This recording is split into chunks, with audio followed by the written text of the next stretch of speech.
Hello दोस्तों, the eight series के second part में हमने देखा कि जिप्सी अपनी मां का टॉर्चर सह नहीं पाई थी और उसने निक के साथ मिलकर अपनी मां का खून करने का प्लान बना लिया था।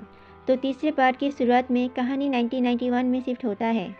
लुसियाना के एक छोटे से टाउन में डीडी एक हॉस्पिटल में अपनी बेटी जिप्सी को जन्म देती है। कुछ देर बाद डीडी की माँ अपनी नवासी को देखने आती है। डीडी अपनी बेटी को एमा के हाथ में ऐसे देती है जैसे वो देना ही नहीं चाहती हो। अब इनकी बातों से ऐसा लगता है कि डीडी की तरह एमा को भी दूसरों पर अपनी पावर और कंट्रोल जताने की बुरी आदत है। फिर एमा नर्स से कहती है कि बेबी को नहला दो। अब 2015 में दिखाता है कि जिप्सी और निक क्राइम सीन से निकलकर एक केब में जा रहे हैं। जिप्सी अपनी माँ के घर को आखिरी बार देखती है, पर निक को तो कोई पछतावा ही नहीं होता। दोनों निक के होटल में पहुंचते हैं जहां निक रुका हुआ था। अब जिप्सी अपना विग पहनकर निक को कैमरे में रिकॉर्ड करने लगती है और दोनों बातें करने लग जाते हैं। पर जल्दी जिप्सी रियलाइज़ करती है कि ऑनलाइन चैट में उनकी बातें बहुत इंटरेस्टिंग थी, लेकिन आमने सामने होने वाली बातें उतनी इंटरेस्टिंग नहीं होती। उसे लगता है कि सपने में वो जिस तरह की लाइफ इमेजिन करती थी, ये वैसी बिल्कुल भी नहीं है। अब 1991 में दिखाता है कि एमा अपनी बेटी डीडी को कोसती रहती है कि तुम्हें अपनी बच्ची का ख्याल रखना बिल्कुल भी नहीं आता, तुम माँ कैसे बन गई। एमा डीडी को अपने कंट्रोल में रखने की कोशिश करती है और लगता है कि अपनी माँ को ही देखकर डीडी भी जिप्सी को कंट्रोल करने लगी थी। अगले सीन में डीडी की कजन जेनेट अपनी दो बेटी के साथ वहाँ पर आती है। जेनेट भी डीडी को एमा की तरह लेक्चर देती है कि तुम बेवजह बेबी के लिए परेशान हो, इसे डॉक्टर के पास लेके जाने की कोई ज़रूरत नहीं है। अब 2015 में जिप्सी और निक होटल रूम से चेकआउट करके ब्रेकफास्ट करने जाते हैं और तभी वहाँ पर दो पुलिस वाले आते हैं। जिप्सी घबरा कर कहती है वो चाकू तो अभी भी हमारे पास है। तो निक कहता है कि वो मैं संभाल लूँगा, तुम टेंशन मत लो। लेकिन जिप्सी बहुत नर्वस होती है और उसकी दवाई की बोतल नीचे गिर जाती है। एक पुलिस ऑफिसर उसे उठाकर जिप्सी को दे देता है। उनके जाने के बाद चाकू को निक के एड्रेस पर भेज देते हैं। उनका आइडिया है कि इस तरह से वो स्टैंड सिक्योरिटी से बच पाएंगे और वहाँ पहुँचकर चाकू कहीं डिस्पोज कर देंगे। अब 1993 में डीडी जिप्सी का वीडियो शूट करने में मस्त होती है। दरवाजे पर कोई नॉक करता है, पर डीडी का ध्यान सिर्फ जिप्सी पर ही होता है। दरअसल पुलिस उसे फ्रॉड केस में अरेस्ट करने आई होती है। कोर्ट में डीडी को 6 महीने की सज़ा दी जाती है। अब प्रेजेंट में जिप्सी और निक बस स्टैंड पर पहुंचते हैं, लेकिन लगता है निक ने जिप्सी के लिए टिकट बुक ही नहीं किया है। उस बस में एक्स्ट्रा सीट नहीं होती, इसीलिए वो 2 दिन बाद किसी दूसरे बस का 2 टिकट बुक करवाते हैं।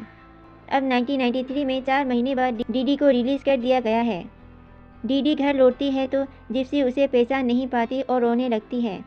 डीडी अपने माँ को डांटती है कि जिप्सी का ये सोने का वक्त है, तुम उसको बाहर खेलने दे रही हो। इस पर एमा कहती है कि कम से कम वो मेरे साथ खुश तो है। अब प्रेजेंट में देखते हैं कि दोनों होटल में लौट आए हैं। निक मूवी एंजॉय कर रहा होता है, लेकिन जिप्सी को अब ना तो उसका बिहेवियर अच्छा लगता है और ना ही उनके बीच का रिलेशनशिप। उसे लगता है कि उसने अपने माँ से छुटकारा पाने के लिए गलत तरीका अपनाया है। ऊपर से निक के साथ भागने का फैसला भी एकदम गलत था। निक बोरिंग ही नहीं बल्कि एक पागल है। अब 1997 में एमा की तबीयत बहुत ख़राब होने लगती है और वो हॉस्पिटल भी नहीं जाना चाहती। अब डीडी को एमा की फिक्र होने लगती है और बाद में डॉक्टर घर आकर चेक करते हैं और बताते हैं कि एमा कुछ ही दिनों की मेहमान है। अगले सीन में हम देखते हैं एमा बड़ी मुश्किल से सांस ले पाती है। डीडी रोते हुए कहती है कि माँ मैं तुमसे बहुत प्यार करती हूँ, पर मुझे पता है कि तुम हमेशा मेरी भलाई चाहती हो। लेकिन तब भी एमा उसे ताने देती है कि तुमने मेरा जीना मुश्किल कर दिया है। ये कहकर वो अपनी आखिरी सांस लेती है। अगले दिन जिप्सी अपने बहनों के साथ खेल रही होती है और गलती से नीचे गिर जाती है और हिल भी नहीं पाती। अब डीडी घबरा कर उसे हॉस्पिटल लेके जाती है। जब जिप्सी हॉस्पिटल से डिस्चार्ज होती है तो दिखाते हैं कि वो व्हील चेयर पर बैठी हुई है। डीडी कहती है कि जब तक तुम्हारा पैर स्ट्रॉन्ग नहीं हो जाता तब तक तुम व्हील चेयर ही यूज़ करना। लेकिन जिप्सी का पैर बिल्कुल ठीक दिखते हैं। प्रेजेंट में जिप्सी और निक के शहर पहुंचते हैं, जहां निक की मां केटी उन्हें लेने आई थी। फिर ड्राइव के दौरान निक की मां और जिप्सी दोनों बातें करने लगती हैं। तब जिप्सी को पता चलता है कि निक ने अपने फैमिली से ये कहा है कि जिप्सी और उसकी माँ एक बेगर है। निक की माँ जिप्सी से उसके माँ के बारे में पूछती है। तब जिप्सी अपने माँ के बारे में सोचने लग जाती है। अब यहाँ जिप्सी कैथी के बॉयफ्रेंड वैन से मिलती है और फिर उनके घर को देखने लगती है। उसके सपनों के राजकुमार का घर वैसा नहीं होता जैसा उसने सोचा था। उनके फ्रिज में खाना भी नहीं होता और ना ही उनके घर में ज़रूरत का सामान। वो बहुत निराश हो जाती है। फिर निक उसको अपना कमरा दिखाता है जहाँ उसने अपनी चीज़ें कचरे की तरह फेंक रखी होती है। फिर जिप्सी और निक एक सुपरमार्केट में जाकर कुछ खाने की चीज़ें चुरा लेते हैं। कैथी बार बार जिप्सी को उसकी माँ की याद दिलाती रहती है। तंग आकर जिप्सी उठकर चली जाती है और कत्ल की उस रात के बारे में सोचती रहती है। निक उसके पीछे आता है। जिप्सी उसे बताती है कि कुछ ऐसा करो जिससे पुलिस मेरी माँ की लाश को देख ले और समझे कि उसे किसी और ने मारा है। जब ये केस बंद हो जाएगा तो हम दोनों मेरे माँ के घर में रह सकते हैं। अब डीडी और जिप्सी की फेक फेसबुक अकाउंट पर एक मैसेज पोस्ट करते हैं ताकि उसे देख के कोई डीडी के घर जाके उसकी लाश को देख ले। फिर वो मिलकर खूनी की तरह पोस्ट डालते हैं। अगले सीन में लेसी काम से थकी हुई घर आती है। वो इस फेसबुक पोस्ट को देखकर तुरंत अपनी माँ को बुलाती है। जल्दी जल्दी में वो लैपटॉप का लोकेशन बंद करना भूल जाते हैं। यहाँ मेल और लेसी डीडी के घर जाकर उनको आवाज़ देती है, लेकिन उनको अंदर से कोई रिस्पॉन्स नहीं आता। फिर लेसी पुलिस को कॉल करती है। अब पुलिस आकर डीडी के घर की तलाशी लेती है। इधर जिप्सी और निक डिनर तैयार कर रहे होते हैं। तभी चाकू वाला पार्सल आता है। जिप्सी घबरा जाती है और तुरंत उसे डिस्पोज करना चाहती है, पर निक एकदम कूल होकर कहता है कि अभी बाहर बहुत अंधेरा है। अब जिप्सी को लगता है कि ये तो बिल्कुल निकम्मा है। फिर उसे याद दिलाती है कि चाकू के रहते हम कभी खुश नहीं रह पाएंगे।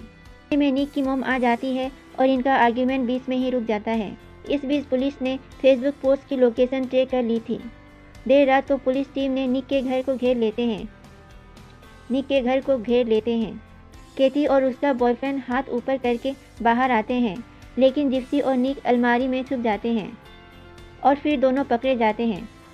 पर दोनों ने फैसला कर दिया था कि वो सब कुछ सच सच बताएंगे, क्योंकि उन्होंने कोई गलती नहीं की है। पुलिस जिप्सी से पूछताछ करती है। जिप्सी कहती है कि इस कत्ल के बारे में मैं कुछ नहीं जानती। मैं तो ये भी नहीं जानती कि मेरी माँ मर चुकी है, और रोने लगती है और कहती है कि मैं अपने माँ से बहुत प्यार करती हूँ। दूसरी ओर निक कबूल कर लेता है कि उसने अपनी और जिप्सी की खुशी के लिए डीडी को चाकू से मार डाला था। ये भी बता देता है कि जिप्सी ने ही उसको ये खून करने को कहा था, और कहता है कि मुझे अक्सर अपने सर के अंदर कई लोगों की आवाज़ें सुनाई देती है। कि माँ बताती है कि निक को बचपन से ही मेंटल प्रॉब्लम है और दिमागी तौर पर उसकी उम्र 15 या 16 साल से ज़्यादा नहीं है। वो कहती है कि अपनी माँ का खून करवा कर जिप्सी इतनी कैजुअल कैसी थी। मेरे बेटे की मेंटल प्रॉब्लम के कारण वो नहीं जानता कि वो क्या कर रहा है। की लाश को हम मुर्दाघर में देखते हैं। अब जिप्सी और निक की फिंगरप्रिंट ली जाती है।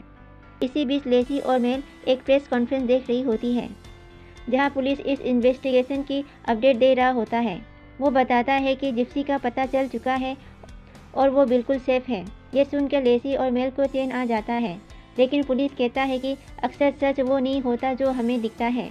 ये सुनकर मेल और लेसी बड़े कंफ्यूज हो जाते हैं। फिर वो देखते हैं कि जिप्सी अपने पैरों पर खड़ी होती है और खुद चलकर कोर्ट के अंदर जाती है। ये देखकर दोनों ही चौंक जाती हैं। जिप्सी को बताया जाता है कि अपनी माँ का खून करवाने के लिए उसे उम्र कैद की सज़ा या फिर मौत की सज़ा भी हो सकती है। अब ये सुनकर जिप्सी फूट फूट कर रोने लगती है और रियलाइज़ करती है कि अब वो खुशहाल ज़िंदगी जीने की सपने कभी नहीं देख सकती।